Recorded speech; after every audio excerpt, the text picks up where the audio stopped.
दोस्तों आज हम आपको बताने वाले हैं मार्केट क्रैश में एसआईपी बंद करें या जारी रखें। दोस्तों यदि आप म्यूचुअल फंड में एसआईपी के माध्यम से इन्वेस्ट करते हो या आप कहने की सोच रहे हैं तो आपको इसके बारे में जरूर पता होना चाहिए। दोस्तों आज की इस वीडियो में हम आपको इस टॉपिक के बारे में ए टू जेड जानकारी देने वाले हैं ताकि आपके सारे डाउट क्लियर हो सकें और आपके अच्छे से समझ में आ सके। जैसे मार्केट क्रैश क्या होता है, मार्केट क्रैश के समय एसआईपी जारी रखने के कौन कौन से फायदे हो सकते हैं, एग्जाम्पल के माध्यम से सारी चीजें बताने वाले हैं। और कब आपको एसआईपी बंद करनी चाहिए, कब नहीं करनी चाहिए भी दोस्तों हम आपको बताने वाले हैं। यानी आज की इस वीडियो में हम आपको इस टॉपिक के बारे में सारी चीजें डिटेल्स में समझाने वाले हैं। तो आइए दोस्तों शुरू करते हैं आज की वीडियो और इस टॉपिक के बारे में स्टेप बाय स्टेप डिटेल्स में समझ लेते बिल्कुल आसान भाषा हिंदी में। तो आइए दोस्तों समझते हैं। दोस्तों वीडियो शुरू करने से पहले हम आपको एक ऐसी पीडीएफ देने वाले हैं जिसका नाम है म्यूचुअल फंड पूरी जानकारी, यानी म्यूचुअल फंड का फुल कोर्स बिगिनर से एडवांस तक। जैसे 500 रुपए से निवेश की शुरुआत, एसआईपी से करोड़पति बनने की रणनीति, रिस्क और मार्केट डर की आसान समझ, रियल लाइफ एग्जाम्पल के साथ कंप्लीट जानकारी।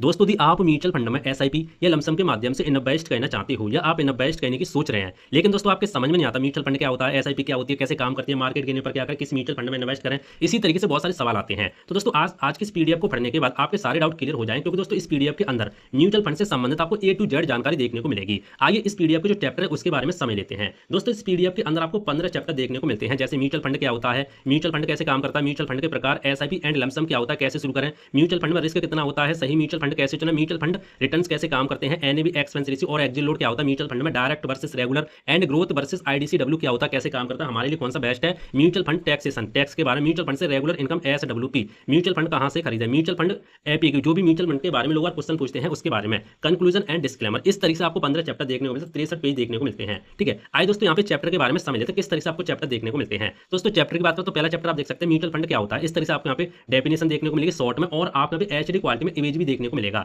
ताकि जो भी आप पढ़ रहे हैं ना आपको बोरिंग फील ना हो, बड़े ही आसानी से पढ़ सके। ग्राफिक्स के माध्यम से हमने इस पीडीएफ को बनाया है। जो भी आपको यहाँ पे हेडिंग देखने को मिलेगी रियल एग्जाम्पल, और आप यहाँ पे इमेज भी देखने को मिलेगा उसी से रिलेटेड, ताकि आपको कोई भी डाउट ना हो, कोई भी दिक्कत ना हो। यहाँ पे देख सकते हैं टेबल के माध्यम से और यहाँ पे इमेज के माध्यम से यहाँ पे समझा के रखा है। और आप देखें लास्ट में हमने यहाँ पे चैप्टर की समरी भी यहाँ पे देख के रखी है। और दोस्तों आप नीचे देखेंगे तो इस तरह से आपको और भी चैप्टर देखने को मिलेंगे इमेज के माध्यम से। ठीक है, तो इस तरीके से दोस्तों हमने इस पीडीएफ को बनाया है। अब दोस्तों बात करते हैं आप इस पीडीएफ को डाउनलोड करने तक तो कैसे कर सकते हैं। दोस्तों डाउनलोड करने के लिए आपको क्या करना है, आपके पे साइड में हमारे क्यूआर कोड दिखाई दे रहा हो और आपको यहाँ पे यूपीआई आईडी दिखाई दे रही होगी। ठीक है, साइड में तो आपको क्या करना है, आपको सिंपली इसको स्कैन करके और पेमेंट कर सकते हैं। पेमेंट कितना करना है दोस्तों, पहले इस पीडीएफ की जो कीमत थी वो 199 रुपीज थी, लेकिन बहुत सारे बहन भाई ने कमेंट किया कि इतनी ज्यादा हमारे पास इतने पैसे नहीं है, कम करो, तो हमने इसको हटा करके ओनली 99 रुपीज कर दिया, ओनली 99 रुपए। ठीक है, अब आप इस पीडीएफ को 99 रुपए में डाउनलोड कर सकते हैं। आपको क्या करना है, आपको क्यूआर कोड स्कैन करके या तो यूपीआई आईडी के माध्यम से 99 रुपीज यहाँ पे पेमेंट करना है। दोस्तों पेमेंट करने के बाद आप यहाँ पे हमारी जीमेल आईडी भी दिखाई दे रही है साइड में। ठीक है, आपको पेमेंट करने के बाद स्क्रीनशॉट लेने के बाद आपको क्या करना है, आपको इसी जीमेल आईडी पर यहाँ पे सेंड कर देना स्क्रीनशॉट। जैसे हम इस स्क्रीनशॉट को देखेंगे हम ये पीडीएफ आपकी जीमेल आईडी पर सेंड कर देंगे, आप यहाँ से डाउनलोड करके आसानी से पढ़ सकते हैं।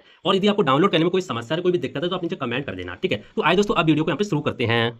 दोस्तों सबसे पहले बात करते हैं मार्केट क्रैश होता क्या है, क्योंकि बहुत सारे ऐसे बहन भाई होंगे जिनको नहीं पता होगा। ठीक है, तो आइए मैं आपको बता देता हूँ। देखो दोस्तों, जब शेयर बाजार बहुत कम समय में बड़ी गिरावट आती है, जब शेयर बाजार में बहुत कम समय में बड़ी गिरावट आती है तो उसको मार्केट क्रैश बोलते हैं। जैसे 2008 में आई थी, 2020 में आई थी, जिसको नाम दिया था 2008 में फाइनेंशियल क्राइसिस, 2020 में नाम दिया था कोविड क्राइसिस। ठीक है, तब कोरोना आया था। तो इसी तरीके से मार्केट कम समय में काफी ज्यादा नीचे गिर जाती है, जिसको मार्केट क्रैश बोलते हैं।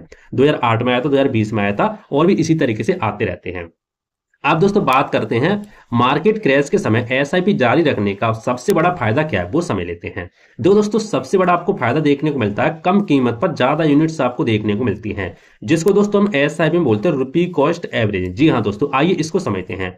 मान लीजिए आपने, मान लो कोई ए म्यूचुअल फंड है, ठीक है, और आपने उस म्यूचुअल फंड में 5,000 रुपए हर महीने एसआईपी जारी रखी। ठीक है, कोई ए म्यूचुअल फंड है और आपने उसमें 5,000 रुपए हर महीने एसआईपी की। तो फॉर एग्जाम्पल मान के चलते हैं जनवरी में आपने एसआईपी की, तब उस म्यूचुअल फंड की एनएवी यहाँ पे 100 रुपए चल रही थी और आपने उस म्यूचुअल फंड में 5,000 रुपए इन्वेस्ट किए। तो भैया 100 रुपए से यहाँ पे डिवाइड करेंगे 5,000 रुपए, तो आपके 50 यूनिट्स यहाँ पे निकल के आएंगे। तो आपको ऐसा जनवरी में 50 यूनिट्स देखने को मिले। फिर से आपने एसआईपी की, फरवरी में फिर से आपने एसआईपी की, तब उस म्यूचुअल फंड की एनएवी 80 रुपए होगी, क्योंकि मार्केट थोड़ा नीचे गिर गया। अब उस फिर से आपने 5,000 रुपए की एसआईपी की, तो भैया अब आपको यूनिट्स देखने को मिलेंगे 62.5 यूनिट्स। ठीक है, क्योंकि मार्केट नीचे गिर गया, एनएवी यहाँ पे कम हो चुके, इसलिए आपको ज्यादा यूनिट्स देखने को मिलेंगे। फिर से दोस्तों आपने तीसरे महीने मार्च में एसआईपी की, तब उस म्यूचुअल फंड की एनएवी रह गई 60 रुपए, और आपने फिर से 5,000 रुपए की एसआईपी की, तो भैया अब आपको यूनिट्स देखने को मिलेंगे 83.3, ठीक है, 83.3, ठीक है, यानी 83.3 यूनिट आपको देखने को मिलेंगे। तो देखा दोस्तों आपने किस तरीके से जब जब मार्केट यहाँ पे नीचे गिरा तो आपको ज्यादा यूनिट्स देखने को मिल रहे हैं, क्योंकि मार्केट यहाँ पे नीचे क्रैश होता जा रहा है और आप यहाँ पे एसआईपी जारी रख रहे हैं। तो यही दोस्तों रुपी कॉस्ट एवरेजिंग का आपको फायदा देखने को मिलता है। अब देखो दोस्तों, जब भी मार्केट यहाँ पे नीचे कर रहा है इस तरीके से, तो आप यहाँ पे एसआईपी जारी रख रहे हैं, आप एसआईपी बंद नहीं कर रहे, जिसकी वजह से आपको उतने ही पैसे में आप हर महीने 5,000 रुपए इन्वेस्ट कर रहे हैं। पहले महीने आपको 50 यूनिट देखने को मिले, दूसरे महीने 62, तीसरे महीने 83 यूनिट्स आपको देखने को मिले। उतने ही पैसे में आपको जब मार्केट नीचे गिर रहा है तो आपको ज्यादा यूनिट्स देखने को मिल रही हैं, और जब मार्केट रिकवर होगा वापस ऊपर जाएगा ना और जाता है, सब हिस्ट्री बताती है मार्केट गिरता है और ऊपर भी जाता है। आप निफ्टी का 20 साल का डेटा उठाकर देखें तो आपको पता चल जाएगा। तो जब भी मार्केट रिकवर होगा तो वही यूनिट्स आपको बहुत ज्यादा फायदा देंगी, ठीक है। इसीलिए दोस्तों जब भी मार्केट गिरे, जब भी मार्केट में क्राइसिस आए, तो आपको एसआईपी बंद नहीं करनी चाहिए, बल्कि आपको एसआईपी जारी रखनी चाहिए। हो सके तो आप अपनी एसआईपी का अमाउंट यहाँ पे बढ़ा सकते हैं। जैसे अभी मान लो 5,000 रुपए करते हैं और मार्केट यहाँ पे क्रैश हो गया, तो भाई साहब आप 7,000 अपने पैसे के अकॉर्डिंग, अपने बजट के अकॉर्डिंग आप यहाँ पे पैसा बढ़ा सकते हैं। तो आपके समझ में आ गया होगा, ठीक है। सबसे बड़ा दोस्तों फायदा रुपी कॉस्ट एवरेजिंग का देखने को मिलता है। अब दोस्तों बात करते हैं क्रैश में एसआईपी बंद करनी महंगी गलती हो सकती है। जी हाँ दोस्तों, बहुत सारे लोग ये सोचते हैं मार्केट क्रैश हो जाता है तो हमें एसआईपी बंद कर देनी चाहिए, क्योंकि पता नहीं कितना क्रैश होगा, हमारा नुकसान हो जाता है। देखो, अधिकांश निवेशक डरकर एसआईपी रोक देते हैं या तो पैसा निकाल लेते हैं, बंद ही कर देते हैं। लेकिन दोस्तों इतिहास बताता है, हिस्ट्री क्या बताती है, बाजार गिरता है। जी हाँ दोस्तों, बिल्कुल गिरता है। कोई भी बाजार आप उठा के देख सकते हैं, किसी भी देश का, हर देश का बाजार गिरता है। फिर दोस्तों धीरे धीरे यहाँ पर रिकवर भी होता है और कई बार यहाँ पे नए हाई भी बनाता है। देखो मार्केट इस तरह से चलता है, जैसे मैं आपको बताने की कोशिश करूं, थोड़ा ऊपर गया, ठीक है, फिर नीचे गया, फिर ऊपर गया, फिर नीचे गया, फिर ऊपर गया, और कभी कभी यहाँ पे मार्केट क्या करता है, नीचे इस तरह से यहाँ पे गिर जाता है, क्राइसिस हो जाता है। जब भी मार्केट क्रैश होता है फिर से इस तरह से ऊपर जाता है। तो आप देखेंगे ना, मार्केट हमेशा आपको ऊपर ही दिखाई देता है लंबे समय में, लेकिन कम समय में आपको यहाँ पे नीचे दिखाई दे सकता है। तो मार्केट जब भी गिरता है ऊपर जाता ही जाता है। आप निफ्टी का डेटा उठा के देख सकते हैं 20 साल का, आपको पता चल जाएगा, ठीक है। आइए एक एग्जांपल के माध्यम से समझाता हूं। मान लीजिए दो दोस्त हैं, पहला राहुल, ठीक है, राहुल ने क्या किया, मार्केट क्रैश के दौरान उसने एसआईपी यहाँ पे बंद कर दी, और दूसरा दोस्त है मोहित, मार्केट क्रैश के दौरान उसने एसआईपी यहाँ पे जारी रखी, ठीक है, बंद नहीं की। 2 साल बाद बाजार यहाँ पे रिकवर हुआ, 2 साल बाद। अब क्या हुआ पता, राहुल ने कम यूनिट्स खरीदी और उसको ज्यादा फायदा नहीं मिला, लेकिन मोहित ने गिरावट में ज्यादा यूनिट्स खरीदी, जिससे उसको लंबे समय में काफी ज्यादा फायदा देखने को मिला, उसका पोर्टफोलियो काफी बड़ा बन चुका है। तो इस तरह से आपको भाई साहब बंद नहीं करनी चाहिए, बल्कि जारी रखनी चाहिए। तो आपके समझ में आ गया मार्केट क्रैश के समय भी, ठीक है, मार्केट क्रैश होता ही होता है। नंबर 3, लॉन्ग टर्म इन्वेस्टर के लिए क्रैश एक अवसर हो सकता है। जी हाँ दोस्तों, ये बहुत कमाल की बात दोस्तों किसी ने की है। लॉन्ग टर्म, यदि आप लंबे समय के लिए इन्वेस्ट करते हैं ना, तो भी आपके लिए मार्केट क्रैश होगा ना तो आपको फायदा देगा, आपको नुकसान नहीं देगा। आपको एक तरीके से अवसर हो सकता है, आपको यहाँ पे डिस्काउंट मिल सकता है, काफी बड़ा डिस्काउंट मिल सकता है।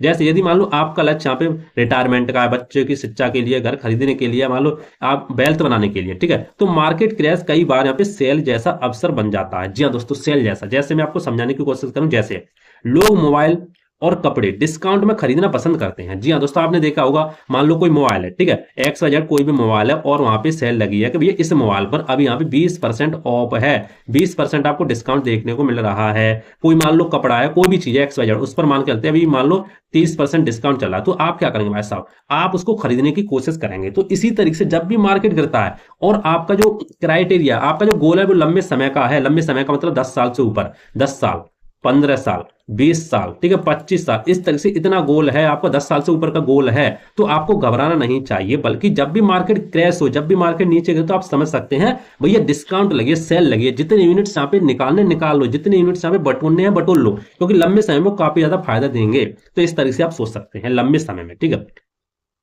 अब दोस्तों बात करते हैं कब ऐसा भी बंद करने पर विचार किया जा सकता है, कब आपको ऐसा भी बंद करनी चाहिए, वो समझते हैं। दोस्तों पहला कारण हो सकता है नौकरी या आय में समस्या। मान लो कहीं आप जॉब करते हैं, या मान लो कहीं से भी आपका पैसा आता है, वहां पे प्रॉब्लम हो सकती है, वो पैसा नहीं आ रहा, कुछ भी रीजन हो सकता है। जैसे नौकरी चली गई हो, आय बहुत कम हो गई हो, आपातकालीन खर्च यहाँ पे आ गया हो, तो कुछ समय के लिए आप ऐसा भी रोक सकते हैं, बाद में जब पैसा है तो चालू कर सकते हैं, ठीक है। दूसरा दोस्तों हो सकता है रीजन गलत म्यूचुअल फंड चुनने पर। जी हाँ दोस्तों, यदि मान लो फंड लगातार यहाँ पे खराब प्रदर्शन कर रहा है, निवेश उद्देश्य बदल गया आपका, ठीक है, तो ऐसा भी बंद करने के लिए बजाय फंड बदलने पर विचार किया जा सकता है, तो आप बदल सकते हैं। तीसरा दोस्तों हो सकता है लक्ष्य बहुत नजदीक हो। जी हाँ दोस्तों, मान लो आपका कोई गोल है, मान लो आपका भाई साहब गोल है, मान लो मान के चलते 10 साल का, फॉर एग्जांपल 10 साल का आपका कोई गोल है, आपके बच्चे की शादी के लिए 10 साल पैसा चाहिए बच्चे की शादी के लिए, और मान लो 8 साल हो चुके हैं, मान लो जो गोल है वो नजदीक आ चुका है, तो भैया आपको क्या करना चाहिए, नजदीक आने पर 1-2 साल मान लो दूर आपका गोल है, तो आपने इक्विटी म्यूचुअल फंड में एसआईपी की है, तो इक्विटी म्यूचुअल फंड से एसआईपी थोड़ा पैसा निकाल करके, पूरा पैसा निकाल करके डेट म्यूचुअल फंड में या तो सुरक्षित विकल्प में आपको पैसा डालना चाहिए, क्योंकि भाई साहब 1-2 साल में मार्केट मान लो गिर गया तो आपका जो गोल है वो पूरा नहीं हो पाएगा, इसीलिए तो इस तरीके से भी आप यहाँ पे एसआईपी निकाल सकते हैं, पैसा निकाल सकते हैं।